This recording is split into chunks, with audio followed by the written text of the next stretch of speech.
हंसता मुस्कुराता खिलखिलाता हुआ बच्चा गटर में गिरा और फिर उसकी लाश मिली। 15 घंटे बाद 3 साला इब्राहिम को ढूंढ लिया गया।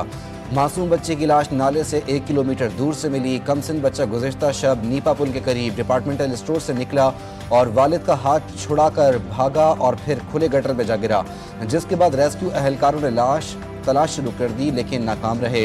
रेस्क्यू ऑपरेशन आर्जी तौर पर रोका गया। मकामी लोगों ने अपनी मदद आप के तहत मशीनरी मंगवाई और तलाश शुरू की।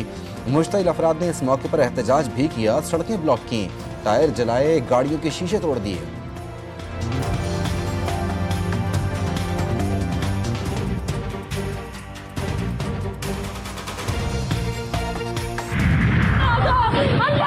अल्लाह के वास्ते पहुंच जाएगा अल्लाह नहीं, मैं मर जाऊंगी, मैं बच्चा ला दो, कौन गया है अंदर?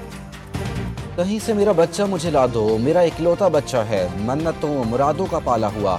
माँ रोती रही, तड़पती रही, लेकिन बच्चा ना मिल सका। वालिद की दुहाई, बोला बच्चा मेरी आंखों के सामने गटर में गिर गया, मैं देखता ही रहा।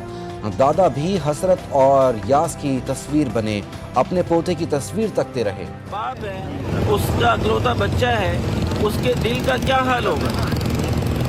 मैं उसका दादा हूँ, मेरा दिल अपने काबू में नहीं है। मेरी तकलीफ जो मुझे हो रही है वो उसको मैं बयान नहीं कर सकता। माँ तड़पती रही, वालिद इधर उधर भागता रहा, लेकिन इंतजामिया माल बनाती रही। बच्चे की तलाश के लिए शावल का किराया और डीजल के पैसे भी वालिदैन ने दिए। डिपार्टमेंटल स्टोर के सामने गटर का ढक्कन गायब। स्टोर की इंतजामिया भी बेहिस बन गई, ना ढक्कन लगवाया ना कोई दूसरा इंतजाम किया। उल्टा जब बच्चा गटर में गिरा तो अपनी लाइट्स ही बंद कर दी, वालदा का इल्जाम। जिसकी मैं सीसीटीवी फुटेज अभी निकलवा रहा हूँ ताकि प्रॉपर इसकी तफ्तीश और तहकीकात हो सकें। तो तमाम के तमाम लोगों ने, मैं किसी सियासी जमात का किसी शख्स का नाम नहीं लेना चाहूँगा, लेकिन आपने देखा कि सब के सब बजाय इसके कि रिलीफ या रेस्क्यू के काम में अपना किरदार अदा करते, ये कहते कि ठीक है जी ये एक ऐसा अलमिया है कि हम सब अपना किरदार अदा करें, सब के सब बदकिस्मती के साथ बयानबाजी में और इल्ज़ाम तराशी में चले गए। अफसोस के साथ कहना पड़ता है कि शहर में हर वाक़े पर सियासत की जाती है, बयानबाजी और इल्ज़ाम तराशी की जाती है। MC sports complex swimming pool के इफ्तिताह के मौके पर मेयर कराची मुर्तज़ा वहाब का बयान, कहा बच्चे के मैन होल में गिरने की तहकीकात कर रहे हैं, इंतजाम की कोताही सामने आई तो उनके खिलाफ कार्रवाई की जाएगी। बच्चा जहां गिरा वो सीवरेज नाला नहीं बल्कि बरसाती नाला था। इस इलाके का टाउन चेयरमैन जमात इस्लामी का है। अगर मैं कहूँ कि जिम्मेदारी जमात इस्लामी की है तो लोग नाराज़ होंगे।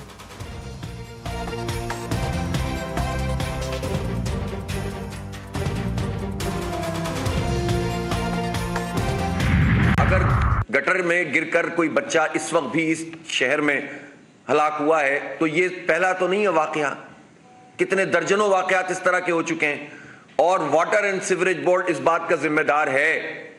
और मेयर साहब जैसे भी बनकर आ गए, इन्होंने कहा था कि हम सप्लाई करेंगे और गटर के ढक्कन लगाएंगे और ये करेंगे और वो करेंगे।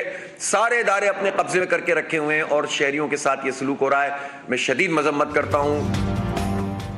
दर्जनों बच्चे मैन होल्स में गिरकर मर चुके, ऐसे वाकयात का जिम्मेदार वाटर बोर्ड है। शहरी रोजाना हादसात का शिकार होते हैं, कोई पुरसाने हाल नहीं। अमीर जमात इस्लामी हाफिज नईम की तनकीद, बोले तरक्याती कामों के नाम पर शहर को बर्बाद किया जा रहा है। तवील अरसे के बावजूद BRT पर 30% भी काम मुकम्मल नहीं हुआ।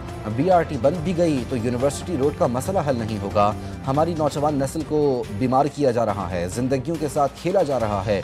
सिंध हुकूमत इस वक्त करप्शन का गढ़ बनी हुई है। कराची के अरबों रुपए के फंड्स गायब कर दिए गए।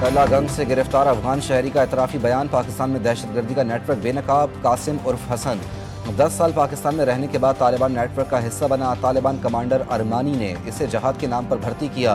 ताजोड़ी की फौजी कले पर फदाई हमले का मंसूबा तैयार किया मगर नाकाम हो गया। दहशतगर्दी का मंसूबा तैयार किया गया मगर नाकाम रहा। दहशतगर्दों का नौजवान की भर्ती का एतराफ़, फी फर्द 10,000 रुपये लिए। नई भर्तियों के लिए पंजाब आया तो पुलिस ने गिरफ्तार कर लिया। अफगान सरजमीन का दहशतगर्दी में इस्तेमाल, पाकिस्तान का मौक़िफ़ एक बार फिर दुरुस्त साबित हो गया।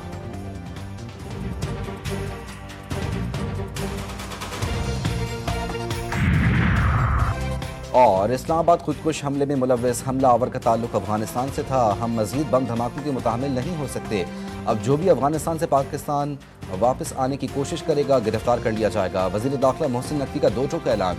बोले गैर कानूनी अफगान बाशिंदों को वापस उनके मुल्क भेज रहे हैं। अफगान बाशिंदों के मामले पर हमें खैबर पख्तूनख्वा में मुश्किलात का सामना है। जो कैंप वफाकी हुकूमत ने बंद किए वो केपी में फ़ाल हैं।